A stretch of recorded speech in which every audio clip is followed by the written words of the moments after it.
2 நாளாகமம் 29ஆம் அதிகாரம் 6ஆம் வசனம். நம்முடைய பிதாக்கள் துரோகம் பண்ணி நம்முடைய தேவனாகிய கர்த்தரின் பார்வைக்கு பொல்லாப்பானதை செய்து அவரை விட்டு விலகி. கிறிஸ்துவுக்குள் அன்பானவர்களே, இங்கு எசேக்கியா ராஜா தோல்வி மேல் தோல்வி கண்ட தன்னுடைய நாட்டின் முந்தின நிலைமையை பார்த்தார். அதனால் தோல்விகள் பலவற்றை கண்ட நாங்கள் இனி வெற்றிகளை காண செய்யும் என்று தேவனிடத்தில் ஜெபிக்கவில்லை. மாறாக தங்களுடைய தோல்விகளுக்கு காரணம் என்ன, பிதாக்கள் செய்த தவறுகள் என்ன என்பதை கண்டறிந்தார். அப்பொழுதுதான் தங்களுடைய பிதாக்கள் தேவ ஆலயத்தில் தேவன் தங்க முடியாதபடி பரிசுத்த குறைச்சலை ஏற்படுத்தியதும் தேவனுக்கு உரிய விதமான கனத்தை கொடுக்காமல் போனதையும் கண்டறிந்தார். அவற்றை கண்டறிந்து சரி செய்த பின்புதான் தோல்விகள் எல்லாம் வெற்றியின் படிக்கட்டுகளாக மாறியது.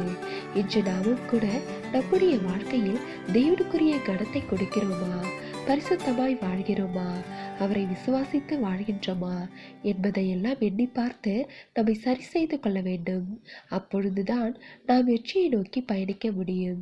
எனவே தோல்விகளை குறித்த வருத்தங்களும் சோர்வுகளும் வெற்றியை தூரமாக்கும் என்பதையும், அதுவே தோல்வியின் காரணங்களை கண்டறிந்து சரி செய்யும் போது விரைவாக வெற்றியின் பாதையில் செல்லுவோம் என்பதையும் புரிந்து கொள்ள வேண்டும். தேவனுடைய கிருபையும் இரக்கமும் நம் அனைவரோடும் இருப்பதாக.